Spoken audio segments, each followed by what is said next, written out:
10 Top Tourist Attractions in Malta. For such a small island, Malta is absolutely packed with fascinating treasures.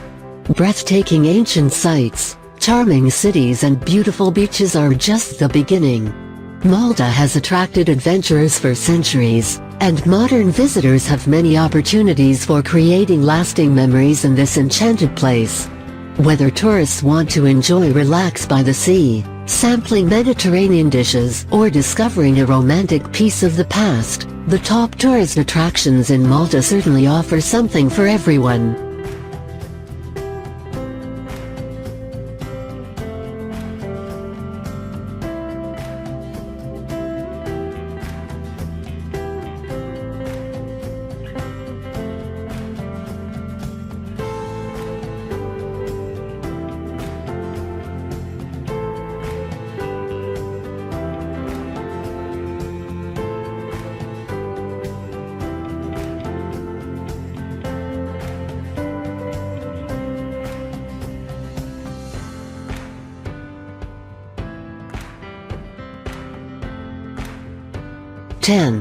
Melilla Bay.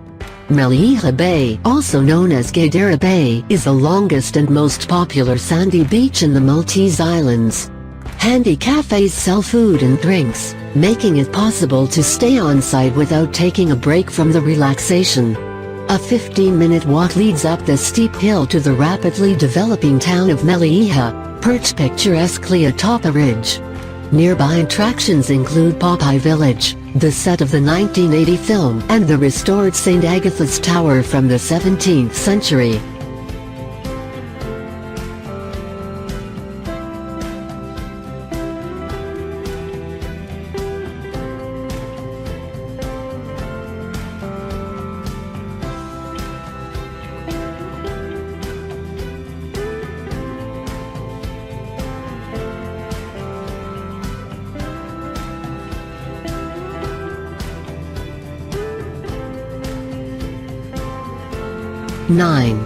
The Citadella. On the island of Gozo and within the city of Victoria rests a stunning example of ancient architecture, the Citadella.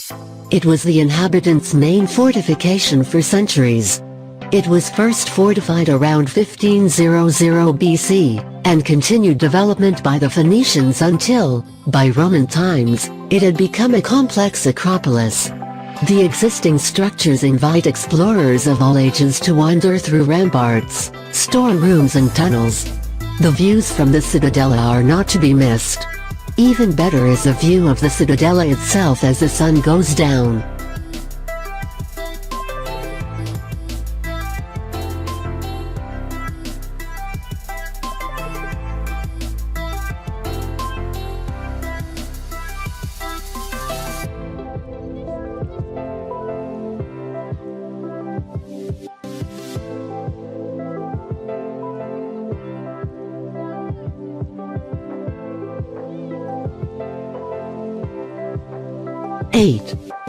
Hypogeum.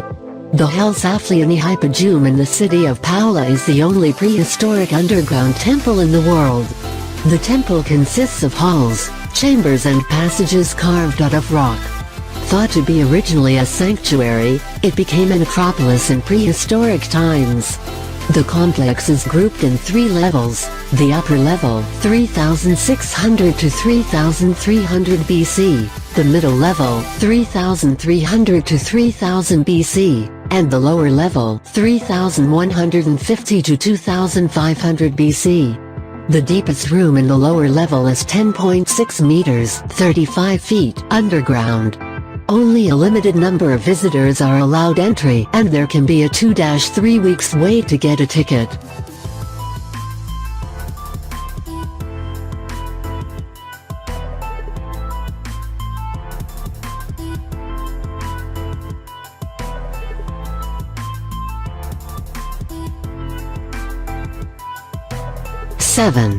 Blue Lagoon Bay.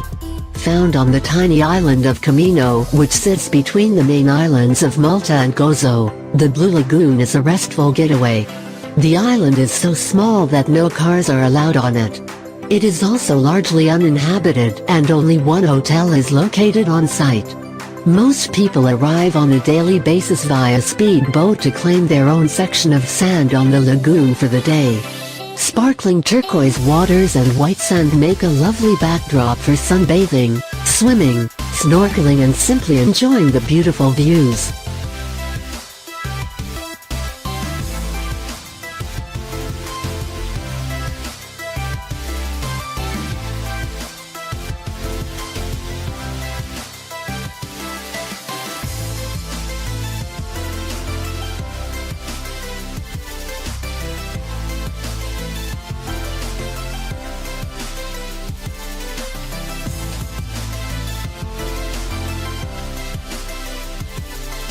Six.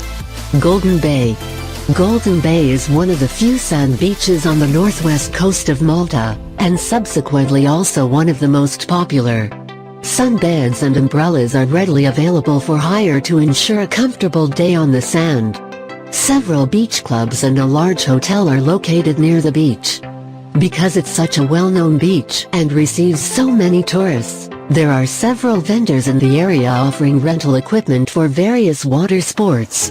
One of the best ways to enjoy this beach is at sunset when it truly lives up to its name.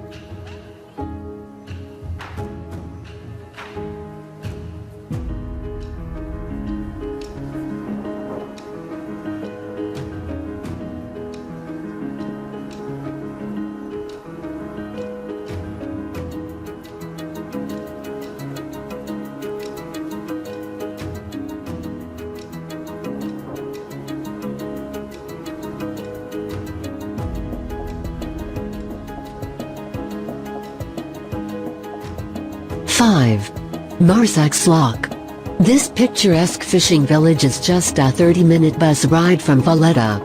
Taking the bus is perhaps the best way to get there, particularly since it's notoriously difficult to park in Marsak's Lock, especially near the waterfront.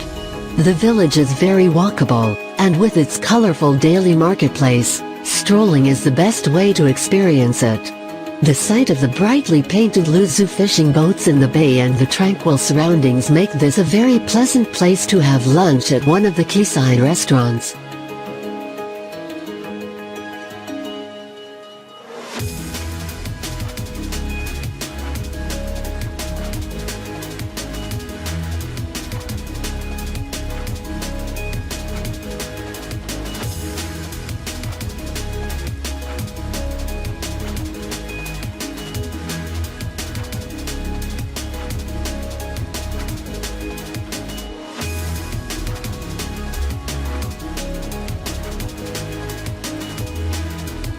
Four. Mdina. Mdina is an ancient walled city inhabited and possibly first fortified by the Phoenicians around 700 BC. Higher fortifications were added by Malta's Arab rulers and Norman rulers. After the Knights Hospitaller arrived in the mid-1500s, the importance of Mdina as a seat of power faded steadily. What was once the old capital of Malta became the Silent City, almost a ghost town. Today most of the palazzos belonging to the old aristocracy are being restored and the tourists bring life to the place, but there are only 300 inhabitants left.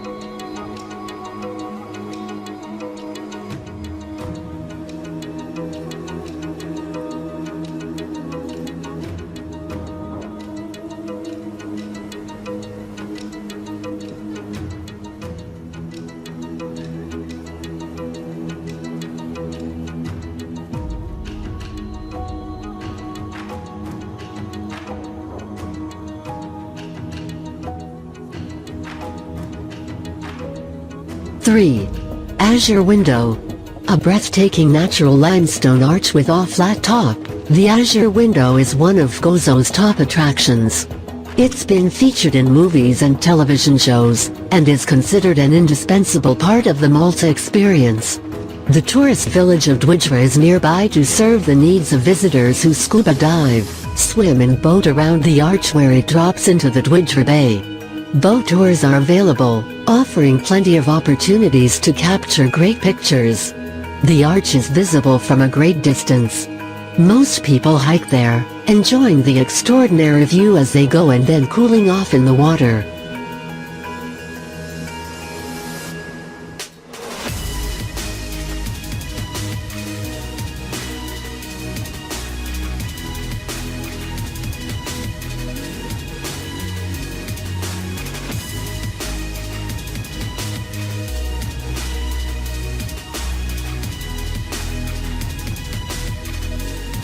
2. St. John's Co-Cathedral. Situated in Malta's capital city of Valletta, the St. John's Co-Cathedral is recognized as an outstanding example of Baroque architecture. Its exterior is forbidding and deceptive, as it closely resembles a fort. Once inside, visitors discover ornate decoration and priceless works of art. Perhaps the most recognizable piece is Caravaggio's The Beheading of St. John the Baptist. The cathedral was commissioned in 1572, and was intended to be the conventual church for the Knights of St. John, a noble order made up of the sons of some of Europe's leading families. The Knights defended Malta against marauding Turks, then proceeded to build Valletta and the cathedral.